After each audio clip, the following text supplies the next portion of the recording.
Buenas tardes, mi nombre es Ángela Yurley Delgado Madero, estudiante de primer semestre de la especialización Neuropsicología de la Educación.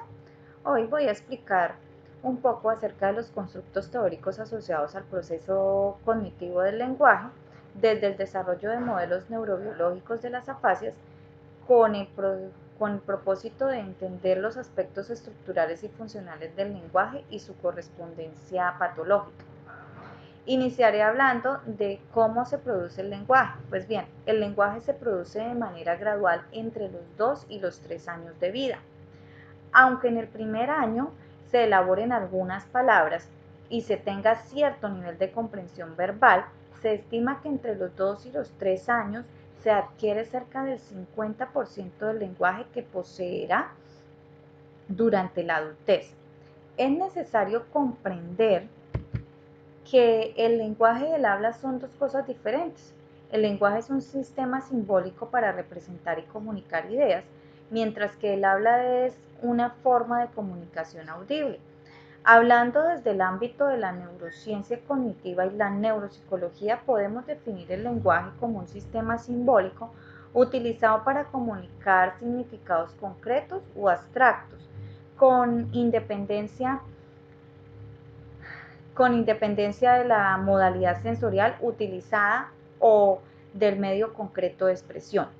Por su parte, la producción del habla depende de una variedad de sonidos vocales, la intensidad, el timbre y las propiedades tonales, de los cuales transmiten tanto información semántica como información importante desde el punto de vista biológico relacionada con la identificación del género, el estado emocional de la persona, entre otros aspectos. Para que todo esto se dé, es importante hablar del tracto vocal. ¿Cómo está constituido este tracto vocal?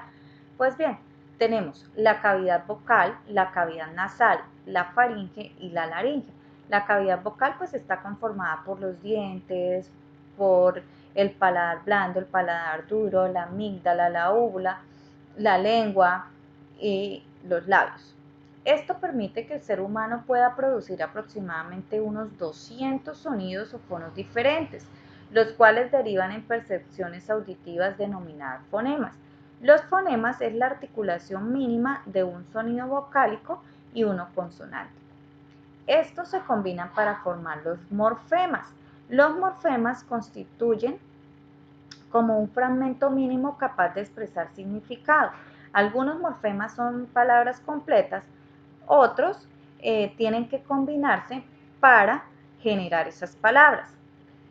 El léxico es el conjunto de palabras de un idioma determinado. En el léxico encontramos la semántica y la prosodia, mientras que en la síntesis hace referencia a las formas en que se combinan las palabras ajustándose a las reglas de la gramática. Los diversos sonidos del habla son usados en diferentes idiomas para producir las sílabas, palabras y frases que las personas utilizamos para comunicar la información verbal.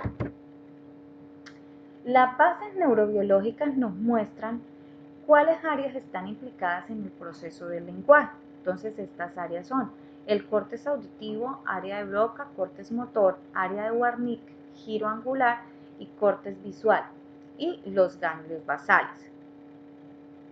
Todas estas tienen una función determinada en el proceso del lenguaje.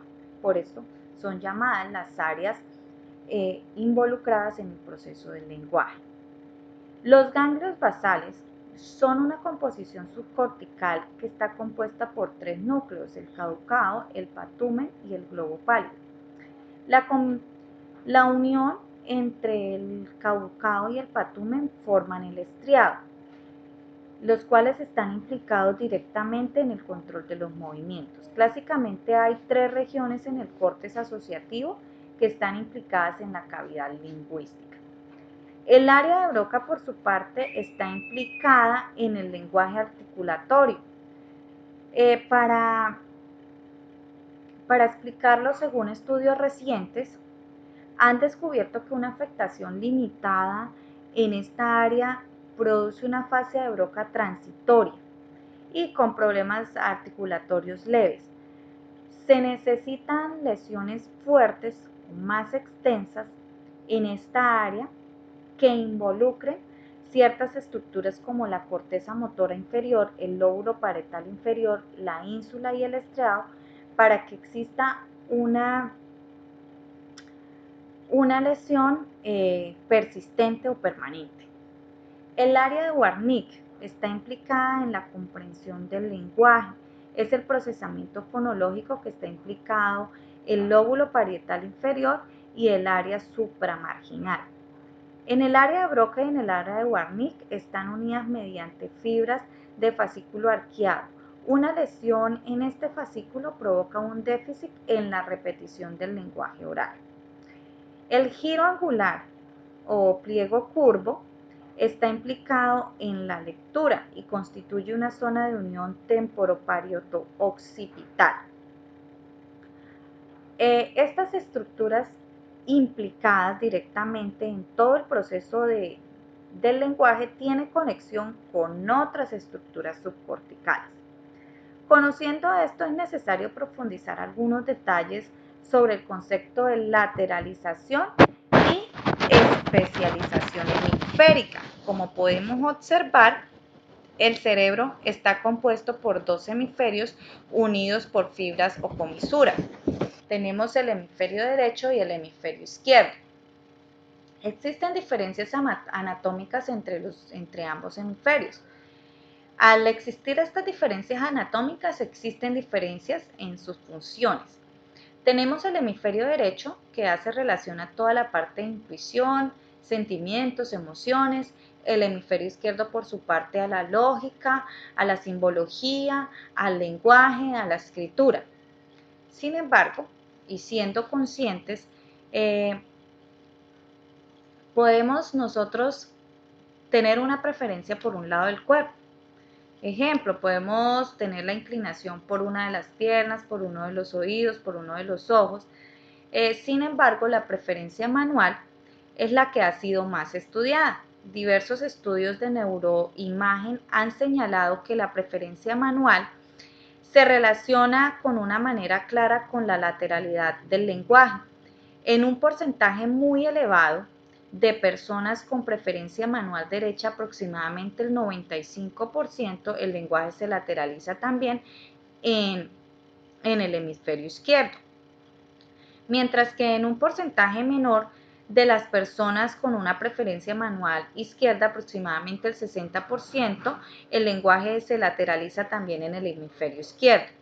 Por tanto, podemos ver cómo tanto en los diestros como en los zurdos el lenguaje se lateraliza preferentemente en el hemisferio izquierdo, aunque con mayor claridad en los diestros. Hay estudios que han puesto en manifiesto que en las personas con una preferencia manual izquierda existe una tendencia a mostrar lenguaje distribuido por igual entre los dos hemisferios. Existe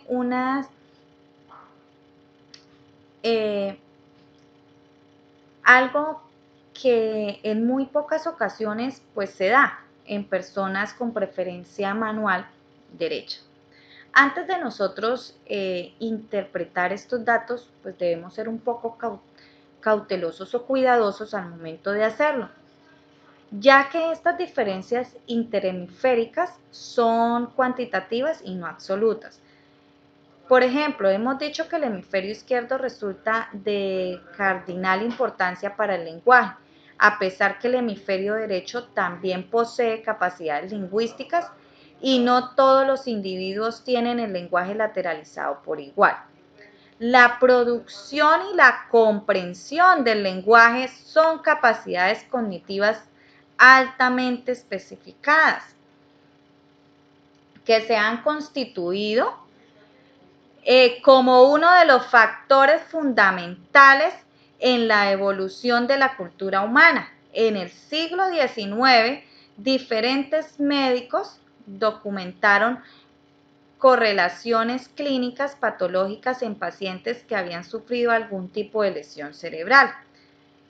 Todos estos estudios han llevado a que podamos hablar de los modelos teóricos del lenguaje.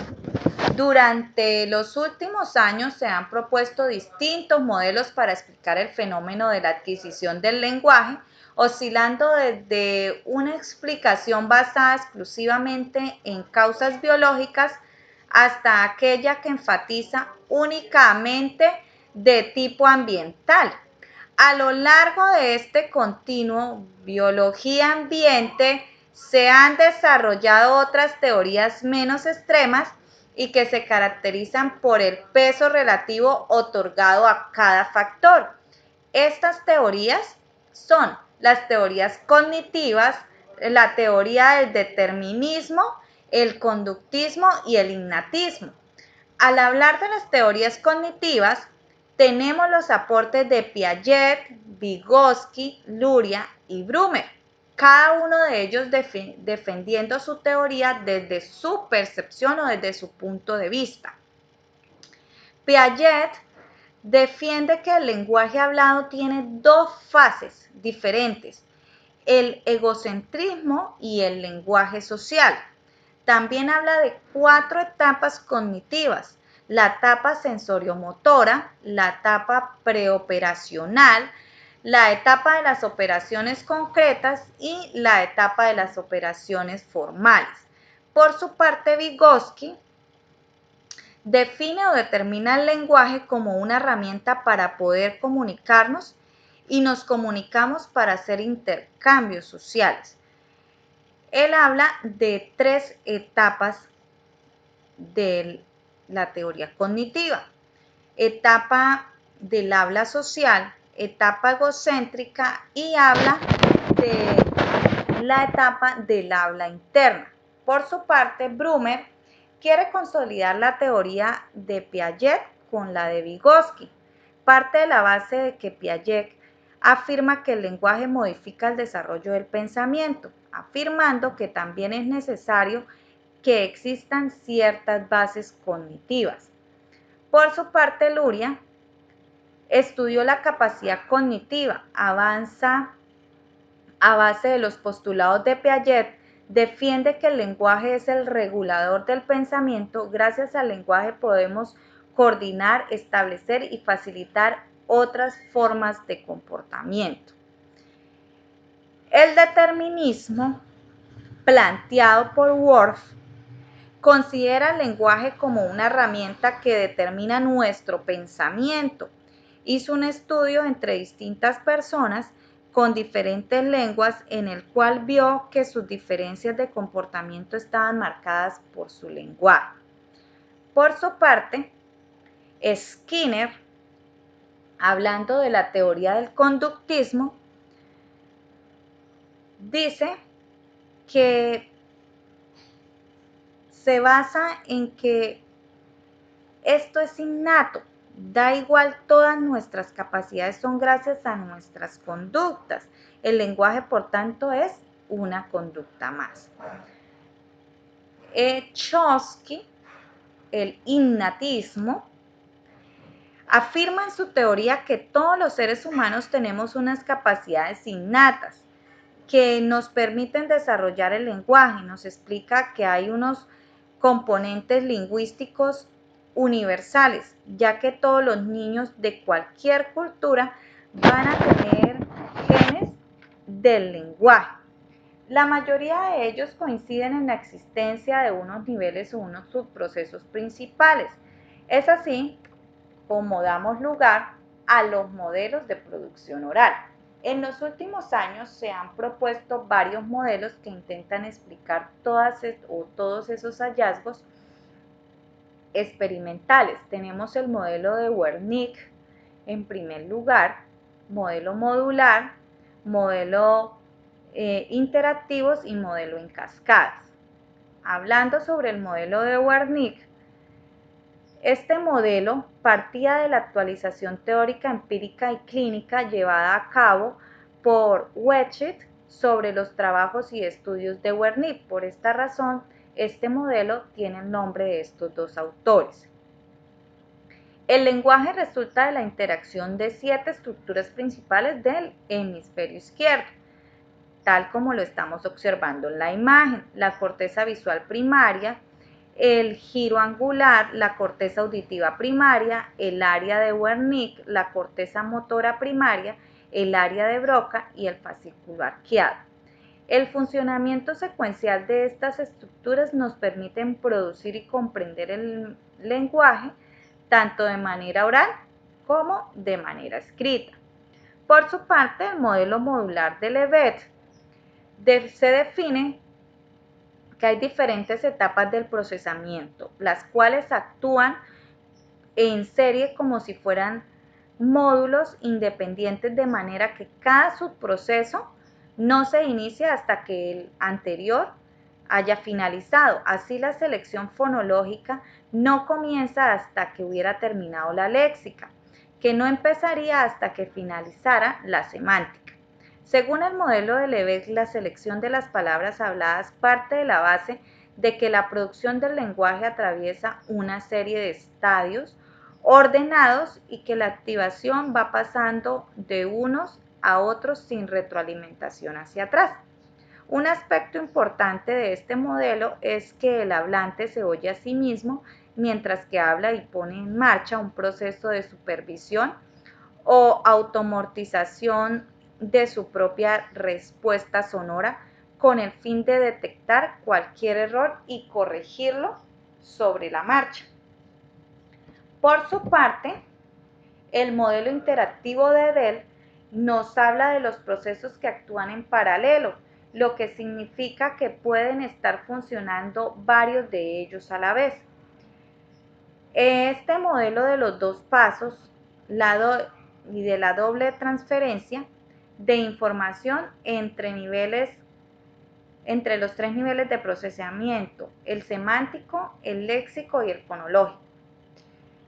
El modelo de cascada es como un intermedio entre los dos modelos. Se encuentra un tercer tipo, el modelo denominado en cascada. Con los interactivos, los modelos en cascada también definen un procesamiento en paralelo en el que todos los niveles pueden estar funcionando al mismo tiempo. Los procesos últimos no tienen que esperar a que los otros terminen. Sabiendo esto y conociendo más un poco acerca de todo lo que hace referencia al lenguaje, su proceso para que el lenguaje se dé, que son las bases neurobiológicas del lenguaje, la conceptualización del lenguaje y los modelos teóricos del lenguaje, damos finalidad a esta presentación. Muchas gracias y feliz tarde.